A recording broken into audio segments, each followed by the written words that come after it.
From the financial centers of the world, this is Bloomberg Markets with Alix Steele and Guy Johnson.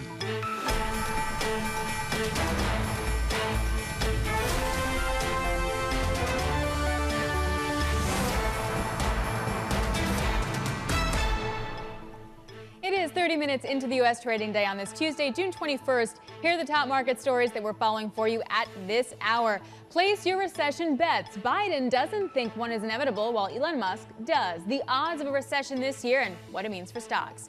Breaking up is easy. Kellogg splits into 3 companies as it got too big to handle. Shares are off the highs of the session, up now by just 3.7%. And a few unresolved problems. Elon Musk continues to throw his Twitter takeover in doubt. More from our exclusive interview from the Qatar Economic Forum in Doha. From New York, I'm Alix Steele with my host Guy Johnson, who is in Doha today. Welcome everyone to Bloomberg Markets. Guy, you've had like a front row seat to the biggest names in business and economics. What's your takeaway so far? What are you guys talking about? So we spent the weekend covering the airline sector and what was happening in aviation, Alix, at the IATA conference. Then we've moved over to the Qatar Economic Forum today. Look, there's lots going on. The conversation that you started at the top of the show about a recession, I think, is absolutely front and center. For the airline sector, it's how long does this demand hold up for? Everybody wants to go somewhere, anywhere this summer. But what happens after that? And are we starting to see high gas prices, etc., maybe downgrading people's optimism about their travel plans going forward? Then you just get into the wider macro story. We've been hearing from Elon Musk today, hearing from a whole sort of host of CEOs. They're all definitely hedging their bets at this point in time, but they are all preparing their businesses, it seems, for the possibility of an economic slowdown. I was talking to John Slattery over at GE. He was talking about the fact that if his business kind of does this, that's fine. If it then tapers off a little bit, that's great. But if it does this and then this, then they've hired a lot of people, and that's going to be a problem. So I think that does seem to be the sense right now, Alix. Everybody's just trying to sort of see what happens. Yes, they're expecting a slowdown. Maybe they're expecting a recession. The open question is, how severe will that recession be? Yeah, Guy, and one particular indicator where we're going to see signs of those cracks is in the housing market. Lennar had some solid numbers, but the outlook really murky, and we just got May existing home sales. And a month-on-month basis, we're down by about 3.4%. And on a total number here, it's 5.41 million. That sounds good. In February, that number was 6.4. So we're down 1 million in terms of existing home sales in just the span of a few months. And we're going to delve into this topic later on in the show with John Ziegler, CEO of Rent, because as the housing market gets shaken up, that's going to mean potentially more renters, and that means even higher prices on your monthly bills. Let's get back to that point that Guy was just making in terms of the recessionary alarms that most businesses are starting to really think about. Investment banks kind of adding to that. Morgan Stanley, Goldman Sachs say equities have further to fall. Here's what some of the global leaders have said at the Qatar Economic Forum. A recession is inevitable at some point. As to whether there is a recession in the near term, I think that is more likely than not. There's nothing inevitable about a recession. We're not yet in a recession, but we're getting very close to it. And my baseline is one of a hard landing. Inflation's not going to cure itself, Francine. So seeing a cooling of the economy is something that we believe is appropriate. Interest rate increases are likely to flow through to lower economic activity, and that's going to put pressure on budgets. And the equity markets are calling for that. Which brings us to the question of the day. Do we get a recession this year? Let's bring the question to Bloomberg's international economics and policy correspondent Michael McKee and Romain Bostic of Bloomberg Markets, the Close co-host. All right, guys, let's weigh in. Mike, let's start with you on the economic front, then we'll get to the equity front. Recession this year, yes or no? Yeah, I fall into the camp that they teach you in Economics 101. If you're going to make a forecast, give a point figure or a time frame, but don't give both. I don't think that people really know whether we're going to be in recession this year. Some think we're already in it. Others see the economy decelerating. And the Fed sees the economy accelerating a little bit from where it's been. Now, the problem is a lot of this has to do with COVID. Does something come back and shut us down again? A lot of it has to do with the war. Does that keep dragging on and keep weighing on prices for energy, which leads people to drive less, perhaps, and do a little bit less business? Most people's consensus is that it'll be next year, but it could be this year. Romain, from a market perspective, this is really important. If it's 2022 recession, you want to position in one way. If maybe that recession comes late 2023, maybe earnings hold up for now. Maybe actually you want to position maybe a little bit more aggressively into that story. You've got a little bit of time before the recession really bites. And I think you're already seeing that reflected in a lot of the expectations for earnings growth, at least here in 2022 and even into the early part of 2023. But those are analyst estimates. When you look at sort of what you're getting specifically out of the CEOs and CFOs themselves and what they're predicting, I think you are seeing at least a lot more concern about inflationary pressures and, of course, potential recessionary pressures. Overlay that in with the drawdown that we have right now in markets, at least as of Friday, we were down something like 23% on the S&P 500. And I'll tell you, just on a historical basis, and who knows if history repeats itself, but on a historical basis, we've never had that magnitude of a drawdown and a persistent drawdown of that nature that didn't accompany a recession. Yeah, and you know, Romaine, it talks about many strategists are saying that we're not going to get a bottom in markets until we finally get the recession. I know this is a surprise for everyone, but Mike Wilson over at Morgan Stanley is a little bit bearish. Yeah, he says that markets are fairly priced. However, it does not price the risk of a recession in our view, which is as much as 20% lower, or roughly 3,000. The bear market will not be over until recession arrives or the risk of one is extinguished, which just leads to the point.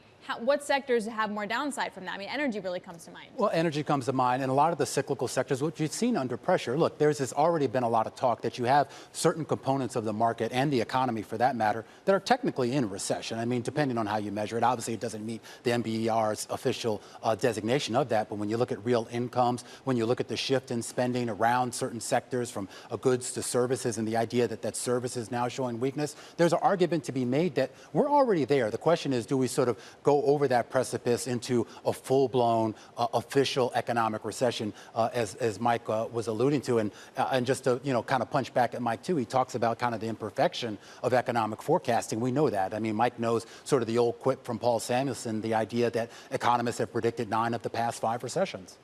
That's a great track record. Absolutely. My question, though, Mike, is the Fed worried about a recession? Does the Fed actually want a recession? I was listening to Tidjane Thiam, the former Credit Suisse CEO, a little bit earlier on. He was talking about the fact that the Fed probably still has to shock the market and shock consumers, because what it's worried about is not just inflation, but inflation expectations. We're going to get the University of Michigan data out on Friday. If we're starting to embed the idea that further out we are still going to have elevated inflation, elevated north, Mike, of 2%, are we still in the business of having to think about the fact that the Fed may still need to shock us, that actually we may see even bigger hikes coming towards us, and that will accelerate this process towards a recession? I think it's going to be a magnitude of change in the numbers that will drive what the Fed does. The Friday number from the Michigan survey is going to be a final number for the survey that already came out. So it might change a little bit. Powell said it could go down a little, probably not. But next month will be key, as will the CPI numbers for next month, before the Fed decides how far it's going to go. They don't really want to go 1%. They've already accepted the idea they may have to do 75 basis points again. But they don't want a recession, and they do fear it. They are going to try to be as careful as possible, but it is, as everybody says, a big blunt hammer. So it's hard for them to be that precise. And the problem is all the data are backward looking. So the Fed doesn't really know where it is at any particular point in time. There are some indications that inflation is going to be harder to correct than they had anticipated, including the fact that the war goes on. Housing prices today, the existing home sales median price went up, even though home sales have been going down. So that feeds into inflation.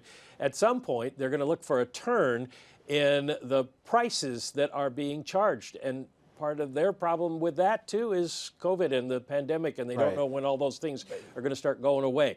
So it's going to be tough for them to decide. But Mike, we talk about the kind of the persistence of this. Everyone keeps talking, does the Fed need to sort of shock and awe? You're looking at headline CPI right now has been basically running well above whatever 2% target you want to pin on it for something like 14, 15 months. Even core CPI has been running above that for 13 months, I think. And even if you look at the PCE deflator that, the Fed is supposedly prefers here, I think that's been running something above 4% now for something like almost 12 months now, if I'm right there. But the point is this has been been going on now for basically a year, and the idea that it will sort of ebb on its own, at least in a meaningful way, I don't see any real evidence of that. And there was another survey out when you talk about sentiment. It was the Conference Board survey, I think at the beginning of last week, of CEOs that showed CEO sentiment was at the lowest level that we've seen in quite some time. And there was some great data out by Lisa Shallot who talked about that number that we had on that Conference Board data, I think it was at 42, that we haven't had a reading that low, once again, that didn't actually accompany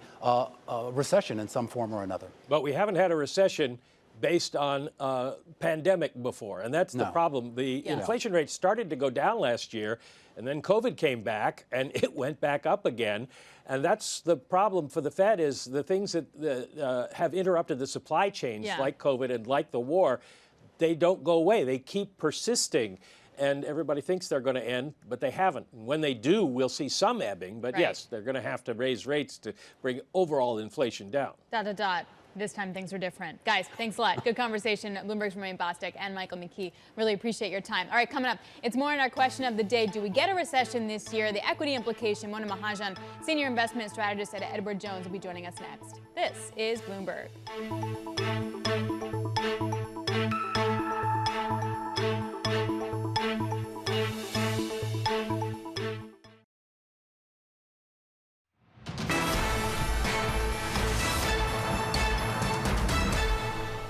At the moment, the demand is very strong. There's massive demand. If I could get more aircraft into the air, I'd be doing it tomorrow. I think the demand will probably remain in place, probably for the next 18 months, 2 years. We've got the upslope from continued COVID recovery. There is a very, very deep need for flying, for traveling, that has been contained for 2 years. Internationally, we're only at 50% of our pre-COVID levels, and demand is a lot greater than that. You've got a situation here where people have built up savings, but you're also dealing with inflation rates that we haven't seen. The aviation ecosystem is still, as you said, suffering from some of the same staffing challenges that we're seeing in other sectors too. So the problem then is that you've got the demand which can't be serviced. Does that mean that demand is going away? Possibly, but not entirely. But actually the outlook remains very, very positive. Some of the aviation CEOs that I've been talking to over the last couple of days at the IATA annual general meeting, which has been taking place here in Doha, what they were talking about there was what they see going forward from here. Really strong demand right now, but the real question they're trying to figure out, and they're quite optimistic about it, they tend to be airline CEOs, is how sustainable is that after the summer? And that kind of feathers in really to our question of the day. Do we get a recession this year? And if so, what does it hit? Let's try and answer that question now in a different way. Mona Mahajan, senior investment strategist at Edward Jones. Edward Jones, 1.7 trillion in client assets, joins us now. How would you answer that question? Because I think it's going to have a meaningful impact on the way that people invest if we get a recession this year, or whether it's a 2023 story or 2024 story.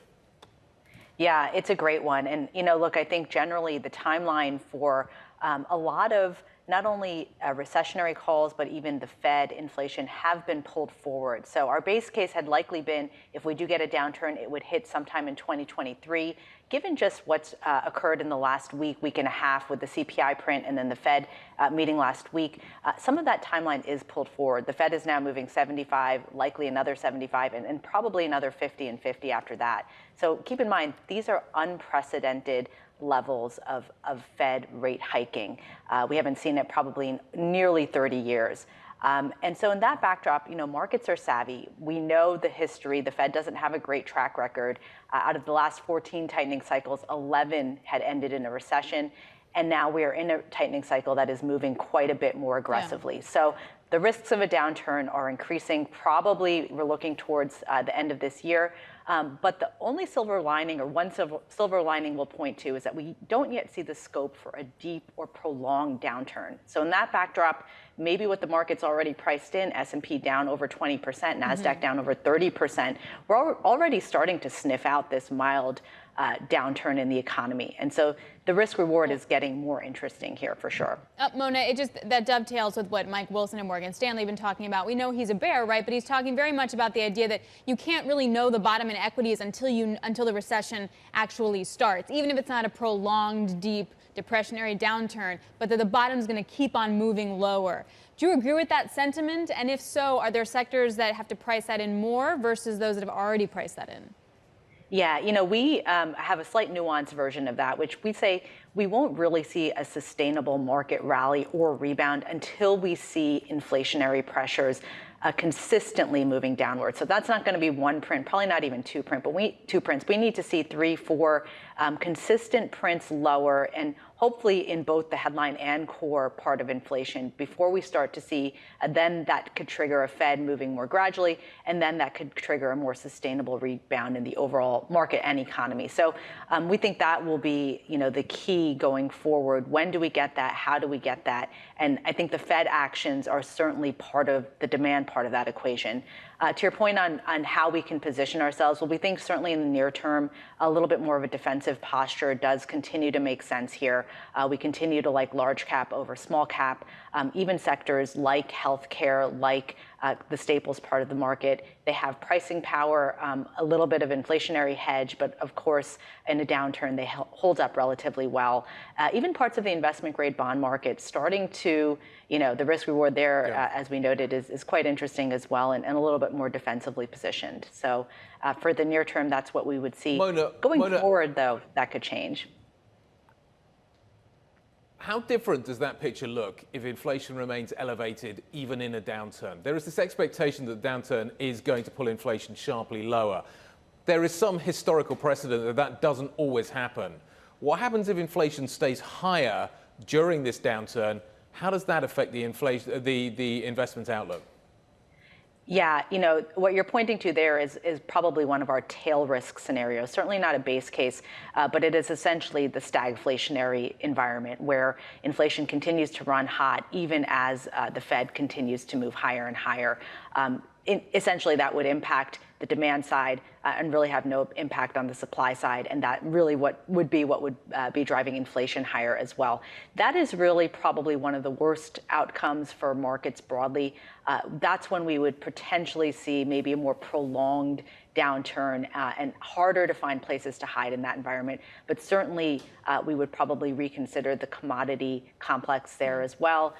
Interestingly, parts of growth can do well if inflation continues to run hotter as well. But generally, not as many places to hide, and probably you would want to become even more defensively positioned in parts of your portfolio as well. Mona, we only have about 30 seconds left, but does cash become part of that?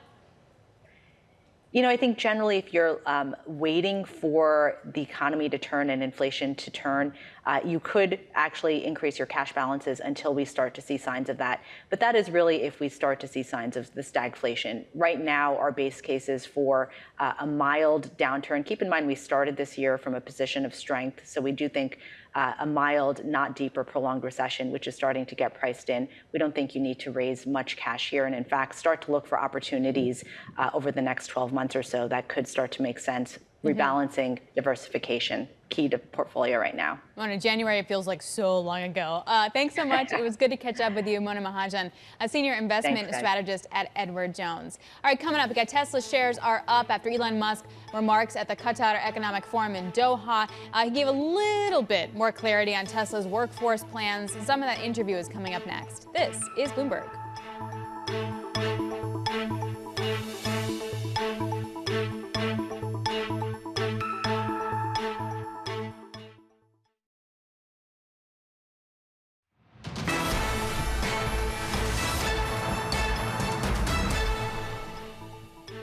So, Elon Musk says Tesla intends to keep increasing its hourly workforce while the number of salaried staff ultimately will shrink, at least in the short term. Now, in an interview a little bit earlier on today with Bloomberg's editor-in-chief, John Micklethwaite, at the Qatar Economic Forum in Doha, Musk covered, well, a wide range of subjects when we had that conversation, including, of course, his acquisition of Twitter. There are still a few unresolved matters. You've probably read about the question as to whether the number of fake and spam users on the system is less than 5%, as Twitter claims, which I think is probably not most people's experience when using Twitter. So we're still awaiting resolution on that matter, and that is a very significant matter. So we're awaiting resolution on that. And then, of course, there is the question of will the debt portion of the round come together, and then will the shareholders vote in favor? So I think those are the three things that stand in the that need to be resolved before the transaction can complete. What about the general state of the economy? Does that weigh on you when you think about this? I mean, you just described it. You have a super bad feeling about the economy. Are you still in that position? I just said to you earlier, Joe Biden has just come out and said that a recession in America is not inevitable. How do you feel about the economy? Well, I think a recession is inevitable at some point. As to whether there is a recession in the near term, I think that is more likely than not. It certainly isn't. It's not a certainty, but it appears more likely than not. Can you set the record straight on one thing, which is this issue about the layoffs? I think you said initially that Tesla, 10% of the workforce would be cut, then 10% of salaried would be cut, then salaried would stay flat and overall headcount would go up. What is the number? I know there's already, I think, been a lawsuit about the 10%. Is 10% the goal to reduce the workforce, or what is the number that we should think about, or that you're planning? Yes. So Tesla is reducing the salaried workforce by roughly 10% over the next probably 3 months or so. We expect to grow our hourly workforce. It's quite clear that we expect to grow our hourly workforce, but we grew very fast on the salaried side, and we grew a little too fast in some areas, and so it requires a reduction in the salaried workforce. And we're about 2/3 hourly and 1/3 salary. So I guess technically a 10% reduction in the salaried workforce is only roughly a 3.5% reduction in total headcount. That was Tesla's CEO Elon Musk speaking with Bloomberg editor-in-chief John Micklethwaite from the Qatar Economic Forum in Doha. And just one of the companies is kind of changing their workforce as we're headed into some kind of impact from the Fed hiking rates. He says definitely a recession at some point. President Biden has a little bit more flexibility, says it's not inevitable. Well, we'll take a look at one part of the economy that does seem to be under pressure, and that's the housing market. Sales of previously owned homes in the U.S. are falling for a fourth month in May. We're going to discuss what it means for the rental market with Rent CEO John Ziegler. That's coming up next on a day where the S&P is up by about 2.5 percentage points, right around those highs of the session. This is Bloomberg.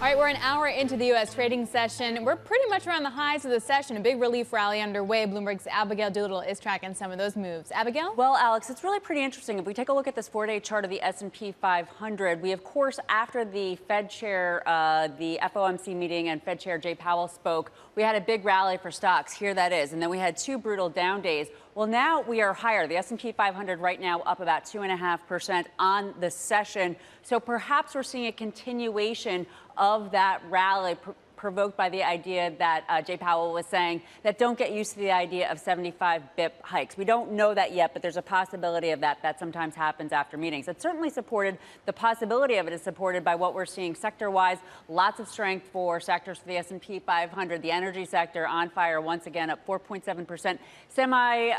The chips and the semi-cap equipment, which has been under so much pressure today, a nice rally up 3.6%. Banks up 2.6% and ahead of the Fed stress test on Thursday. The expectation that these big banks will be able to release a lot of dividends and buybacks. And then Tesla, in a class of its own, up 8.4%. Of course, we were just listening to an earlier interview with CEO Elon Musk talking about the workforce reduction. Investors seem to think that perhaps the worst is out of the way. So again, up 8.4%. Now, is the worst out of the way for the S&P 500? Now, this is a long-term technical chart. You can see that the S&P 500 does appear to have hit support that was found ahead of the big topping process, for lack of a better way to put it, holding in here. There's reason to think we are going to see some kind of bear market bounce up toward above 4,000, maybe still toward 4,300, certainly supported by the RSI. Let's see whether or not this develops. It has to come from a sentiment standpoint. One place that could come from is Bitcoin. There appears to be a capitulation bottom in place. The chart we're about to take a look at doesn't really show that capitulation, but capitulation is essentially a big move lower and then strong buying. We certainly have that if we take a look at this multi-day chart of Bitcoin. Down, down, down. Here's the buying. We want to see it continue higher. Right now, though, over this time period, Bitcoin down sharply. But, Guy, I would say Bitcoin right now technically confirmed to go back above $30,000 per Bitcoin, maybe even more. Abigail, I interrupted you there. I apologize. Thank you very much indeed. Bloomberg's Abigail Doolittle.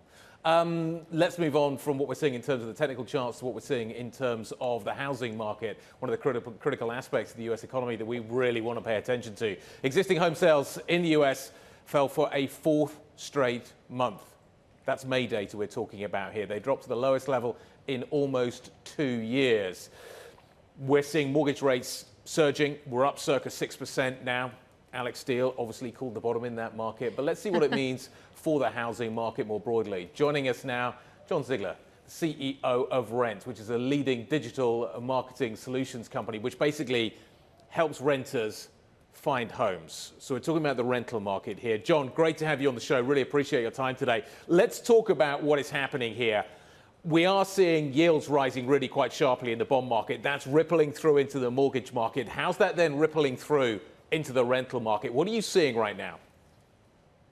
Well, thanks for having me back. And what we're seeing is a continued strength in the rental market. We've seen a really strong run up over the last year. Rental rates year over year are up for 1 and 2 bedroom apartments between 26 and 27% year over year. Now, what we have seen is really a slowing down of that increase. Since January, we've only seen rates go up across the market by about 2 to 3%. And in fact, we saw the first decline month over month in this past month, with 1 bedrooms declining by 0.3% month over month and 2 bedroom 0.4%. So we're starting to see a moderation in that. I think it's more just a fact of the vast increases we've seen already over the years. And then also now you're starting to see a weakening of the consumer. We're looking at a chart here that tracks rents, and you're looking at 1 bedroom rental prices in New York up 46%. These are huge numbers. Long Beach, California up 62%. Where is the top? I mean, at some point, people just cannot afford this. Yeah, and that's what we were talking about. Really, those are year over year numbers, and those are really in the major markets that have increased the most. One thing to point out is that really in the Sun Belt and then some of the really larger cities like in New York City have seen massive increases year over year. We're starting to see those modulate as well. The other thing to note is that a lot of those increases are in the upper level. So the tier one properties. And so what we're going to see coming forward is a lot of inventory coming online. That'll be new inventory, typically going to be more expensive, and will bring those higher rents. And what that'll do is, as you look at the overall averages year over year, it'll continue to push those, even if in the middle tier they may stay more modulated or even begin to decrease as we see the impact of inflation on the consumer spend. John, what kind of a gap do you currently see between rents and incomes?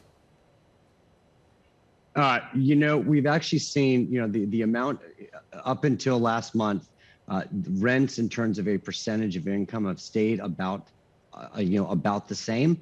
You've seen over the course of 2021 pretty significant income increases as well. And so rents really went along with that.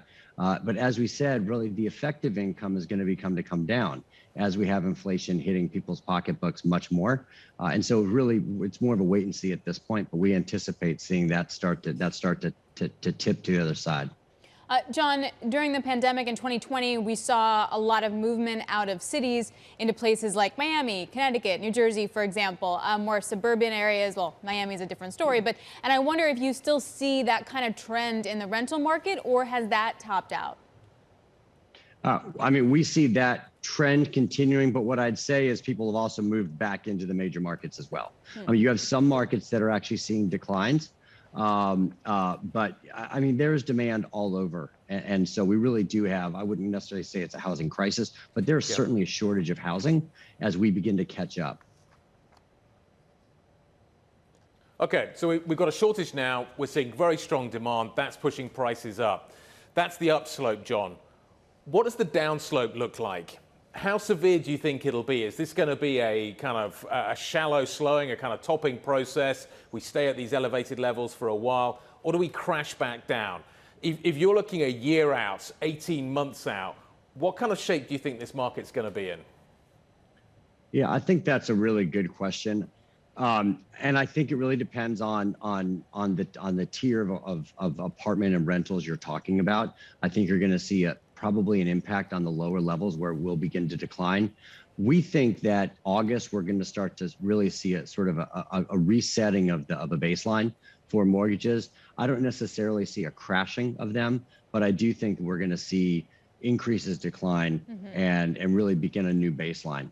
But you know, look, the potential for recession, prolonged inflation at the levels that we're at, it's a little bit anyone's guess what that would have as an impact on folks that are renting.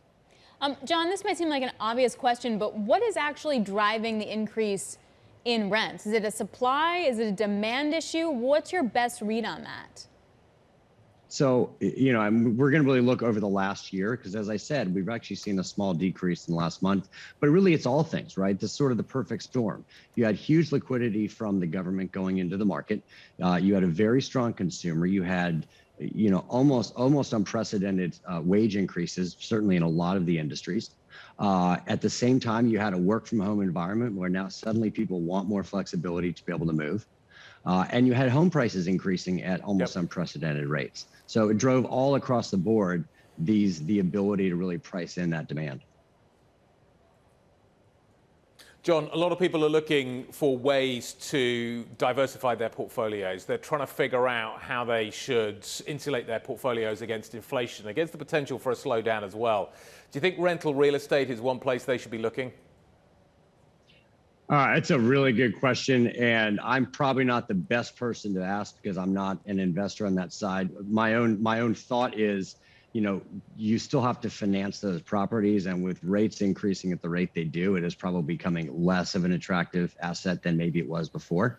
I mean, you've had mortgage rates increase 55 basis points week over week. You know, we're up to 5.78 week over week. And so I think perhaps a lot of the juice that was in that as an investment is started to move out of it. And in terms of if you're getting into it now. And then to add on to that question, John, over the last few months, there's been a lot of talk is like, where is the hidden leverage, right? Like, we're not going to have an 08 again. We won't have a 2000 again, but we're going to have something as a result of all this easy money. What kind of leverage are you noticing within the housing market? Do you see anything along those lines, particularly in the renters? So, you know, in terms of leverage in the market, where I think the opportunity with what we're seeing now is going to be in finding those properties that maybe are still undermanaged, that really have an opportunity to increase value. I don't think you're going to buy it purely from financial leverage as much as you're going to do it from operational leverage, much like we saw with a lot of the private equity firms that were buying very cheap in 07, expecting just to have some sort of a financial leverage turnaround, and ultimately they needed to operate the businesses better. Right. That's a good point. All right, John, thanks a lot. We appreciate your time today. John Ziegler, CEO of Rent. Thank you very much. All right, coming up, Goldman Sachs warns that the risk of a recession in the U.S. is rising. So we're going to speak to Beth Hammack, a co-head of the Global Financing Group within Goldman Sachs Investment Banking Division, coming up next. This is Bloomberg.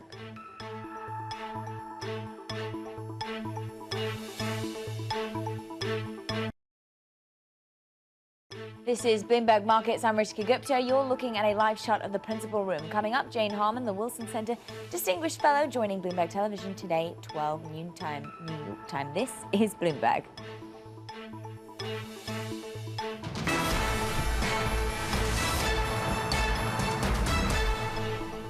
It is our question of the day. Do we get a recession this year? What are different parts of the market priced for? Joining us now is Beth Hammack, Goldman Sachs co-head of the Global Financing Group with the Investment Banking Division. Also joining us, Bloomberg's Sonali Basak. This is a great Wall Street perspective, Beth. Thank you so much for joining us. Do we get a recession this year? From where you sit, what are your thoughts? Thanks so much for having me today. That is obviously the question that's top of mind for many of our CEOs and many of the corporations that we speak to. Our economists, as you've noted, this morning have increased their odds of a recession this year, but really more focused into next year. And so that's what we're watching really carefully right now to see how the data plays out, how the economy persists, and where we end up. But the good news is that the financing markets are very open right now. And so we're helping clients who need funding make sure that they get the capital they need to operate their businesses. It's funny because on one hand, you do have high yield bonds really falling off for the year, really reaching levels you haven't seen since late 2020. But you have your CEO a few weeks ago, really in May, telling me that even though the process has been orderly, it hasn't really spilled over into credit spreads. It would be something more concerning if it did. Beth, I'm wondering from your perspective, what is the level you're looking out for in terms of absolute yields or in terms of turmoil that you can get in high yield markets that would really start to scare you? Well, the markets definitely have been volatile this year. We've seen a pretty significant move starting in rates. You know, we've sold off anywhere from 175 to 200 basis points in rates. And you're right, Sonali, credit has definitely moved wider. In the IG space, it's about 60 basis points. When we look at high yield, a little more than 100 basis points. And so we are trending towards the wides that we've seen in the recent past. We're not making all-time wides. We're certainly not looking at sort of the stress moments of 2020 or 2008, but we are watching it carefully to see where things are, where things are breaking down. For the most part, I'd say investment grade markets remain very strong, and high yield has been a little bit more cautious. There's plenty of capital out there in investors' hands that needs to get put to work, and so it's just a matter of them having the moments where they feel excited about re-engaging in the markets. You know, Beth, when you look at kind of those riskier borrowers here, how much are you worried about their ability to kind of make it through the downturn that we are seeing ahead of us? And how much do you worry that, you know, in light of what happened in 2020, the money might not be there for them this time around? Well, the good news is that many of the corporations took the advantage of very low rates and tight spreads over the past several years to do a lot of refinancing. And so what we've seen is that balance sheets are actually quite strong going into this moment, going into this period of higher inflation. And for companies who really needed to, they've done some good work in making sure that they are in a position where they can, continue to focus on growth, or if need be, look at, maybe pausing some of the growth plans to potentially restructure their balance sheet and make sure they've got the capital they need to weather what might be a bit of a storm ahead. Beth, I'm also trying to get my mind around sort of where the leverage then is going to be. So if companies may be levered, but they have low interest rates, they locked it in, their balance sheets are not that bad, they're actually pretty good. That's not like an '08 kind of scenario. When you take a look at the landscape, where is that leverage going to come from that's really going to get squeezed? Well, I think you're absolutely right. We're not looking at an '08 kind of scenario. I think when we step back and try to look at parallels for this market environment, the closest thing that I come to in my mind is something more like a 1994. I know there aren't a lot of people in the market who lived through that moment. I unfortunately are one of them. But look, it's the last time that we were in a sort of modest recessionary environment. And I think that's what hopefully this is setting up to be. Obviously, time will tell. We need to watch the data more carefully to see if inflation is going to be tempered. The Fed obviously upped their game pretty significantly with the 75 basis point hike last week. And so they're really taking the fear, the problems that inflation can bring quite seriously in this moment. We haven't even seen the most of what we can see from quantitative tightening as well, Beth. And we're already hearing so many market participants talk about lighter liquidity in the market. So to what extent is that a concern for you, and how do you expect things to play out? We definitely see investors with a lot of cash still to put to work. And so I know there's concerns, there's worries about where are those next buyers going to come in from where we sit in our conversations with investors. Right now, they're moving into cash as a more defensive move. It's not that they don't want to re-engage in the markets. It's not that they won't be putting that capital to work, but we've had such a significant move so quickly that they want to take a moment and reassess what the outlook is from here, so they can make sure that they're stepping in at the right moment for their shareholders, their investors. I want to pick your brain as also someone who is deeply entangled into the workings of the Treasury as the chair of the Treasury Borrowing Advisory Committee. How do you think about the volatility in the Treasury market and how that might impact markets moving forward? So it's definitely been a very significant move, and it's one that we've spent some time in the borrowing committee talking about, and obviously policymakers are spending a lot of time looking at that. Anytime you have such a fundamental shift in the macro environment as we've had at the beginning of this year, you're expected to see some amount of volatility. And so we did a presentation at our May meeting, our last meeting, where we really looked at what those moves have been. And when you vol adjust it for the overall sea change and the rapid environment shift that we're seeing, is the liquidity shifts, is the top of order book, the bid-ask spread widening, is that more than you would anticipate given the increase in volatility? And really, when you step back, it's not. Now, obviously, there are some signs that we need to be watching very carefully to see how things progress from here. But at this point, I would say the markets have been pretty orderly for the size of moves and the seismic shift, really, that we've seen year to date. So, Beth, why do I keep reading so much about liquidity gaps? I think that the environment we've lived in for the past 10 to 12 years has been just a real abundance of liquidity. And I think when we go back and look from a historical perspective, that this past 10 years post-financial crisis is going to be the anomaly, not the space we're living in right now. But of course, we all have very short memories, markets in particular. And so we expect the liquidity to be what we've seen over the recent past. And I think given the type of moves that we're seeing now, the 10 to 15 basis point moves per day rather than the 2 to 4 basis point moves per day, that depth of order book that we'd experienced in the past couple of years when you're in a calm market is just really not possible. And we really shouldn't expect that going forward. Beth, we're also getting a question from a viewer who was asking about what you were saying about 1994. In 1994, we weren't waiting for China to come out of COVID zero. And what does that play into your inflation call as it pertains to the U.S. as well? It's definitely something to watch. And I think one of the things I would expect as the Fed drills in a bit more into this inflation story that we'll start hearing about is demand side inflation versus supply side inflation. And the COVID zero policy that we get from China is really causing a supply side inflation, which the Fed, with the many tools that they have, really can't do that much about.